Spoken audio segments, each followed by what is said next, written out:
Bharat transshipment সুবিধা বাতিল করাতে বেনাপোল বন্দর থেকে গেল 2 দিনে ফেরত এসেছে 5টি পণ্যবাহী ট্রাক। আর এর মধ্যে বুধবার 4টি এবং বৃহস্পতিবার দুপুরে ফেরত এসেছে আরও একটি।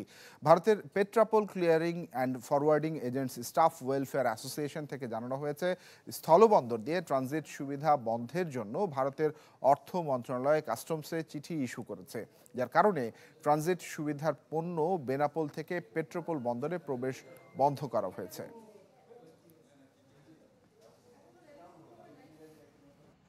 চার ট্রাক যারা পণ্য রপ্তানি করার জন্য বন্দরে এসেছিল, তারা ঠিক আমার সাথে কোনোভাবে যোগাযোগ করেনি। আমি যেটি জানতে পেরেছি, তারা বন্দর এলাকায় এসে যখন আইজিএম করতে পারেনি এবং ভারতের মাধ্যমে মধ্য দিয়ে থার্ড কান্ট্রিতে পণ্য পাঠানোর বিষয়ে যে নিষেধাজ্ঞা রয়েছে, তারা কার্পাস সম্ভবত পায়নি এবং তারা বাংলাদেশ থেকেই আবার বেনাপোল থেকেই আবার ঢাকায় ফেরত গিয়েছে।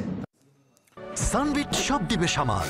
সানবিট ম্যাজিক প্রেস ডিশওয়াশিং এর মাথা ঘোরানো সলিউশন।